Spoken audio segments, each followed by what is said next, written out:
Assalamualaikum warahmatullahi wabarakatuh. Perkenalkan, kami dari kelompok 1 Arbitrase Penyelesaian Sengketa. Dengan adanya pembuatan video ini, kami ingin memenuhi tugas yang diberikan oleh Ibu dosen, Ibu Nisrina.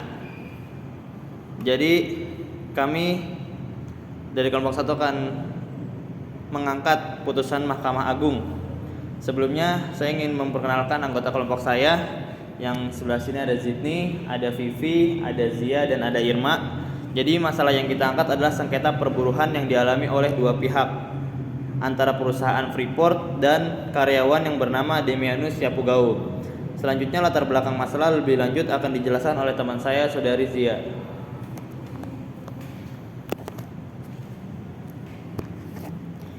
Ya baik, dari putusan yang kami ambil, duduk perkaranya dimulai dari penerimaan pekerja atau karyawan dalam PT tersebut, yang dimana antara karyawan dan PT tersebut melakukan perjanjian kerja dan telah disepakati kedua belah pihak dengan tanda tangan yang resmi.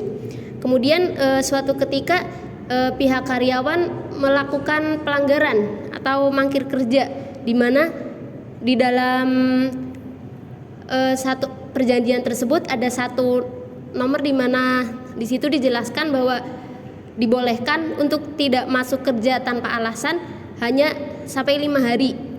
Tetapi si karyawan tersebut melanggar perjanjian tersebut dengan tidak berangkat kerja tanpa alasan kurang lebih 3 minggu. Dari kasus tersebut, dari pihak PT sudah berusaha untuk memanggil pihak untuk dipertanyakan mengenai hal tersebut. Pemanggilan pertama dan pemanggilan kedua, akan tetapi dari pihak karyawan tidak memenuhi panggilan yang diberikan oleh pihak PT tersebut. Mungkin kemudian mengenai penyelesaiannya akan dilanjutkan oleh Saudari Irma. Ya, terkait permasalahan yang kami angkat, dari kasus tersebut kita bisa melihat di situ bahwa PT itu sudah melakukan penyelesaian secara non litigasi, ya, dan di dalam penyelesaian secara non litigasi pun ada penyelesaian yaitu bipartit, kemudian ada bipartit atau negosiasi, kemudian tripartit, mediasi, dan konsiliasi. Kemudian ada arbitrase, dan tapi di dalam permasalahan PHK itu lebih kepada mediasi dan konsiliasi. Saya akan membahas terkait penyelesaian permasalahan bipartit atau negosiasi. Jadi dalam permasalahan ini PT sudah melakukan pemanggilan kepada karyawan yang mangkir kerja selama ketentuannya itu adalah nggak boleh lebih dari 5 hari, tapi dia mangkir kerja selama 3 minggu, kemudian dipanggil secara kekeluargaan. Nah, itu PT itu sudah melakukan secara penyelesaian perkara itu secara non litigasi, yaitu dengan negosiasi itu.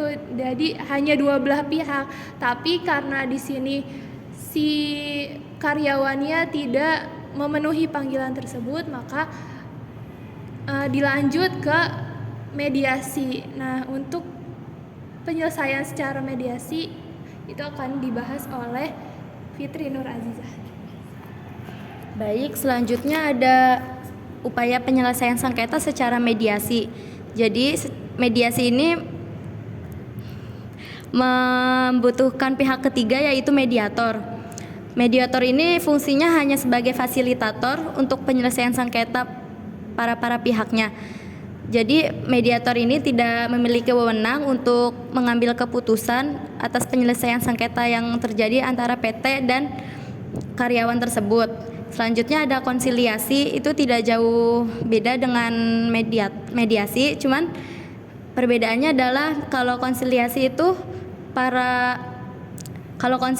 itu konsiliatornya itu memiliki wewenang untuk menyelesaikan persengketaan ini.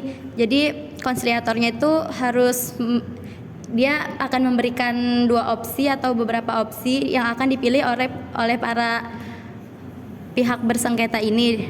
Dan setelah kedua belah pihak ini menyetujui kesepakatannya, maka kesepakatan itu akan diambil dan akan dilanjut ke jenjang selanjutnya. Selanjutnya akan dilanjutkan oleh Zidni. Baik,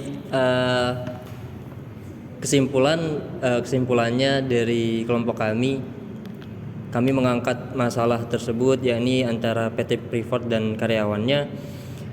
Maka dari permasalahan tersebut kami mengambil 3 penyelesaian secara non litigasi, yakni yang pertama tadi negosiasi, yang kedua mediasi, dan yang ketiga konsiliasi. Karena menurut kami ketiga cara tersebut dapat membantu menyelesaikan perkara yang dialami oleh PT Freeport dan karyawannya. Mungkin saya kembalikan kepada teman saya.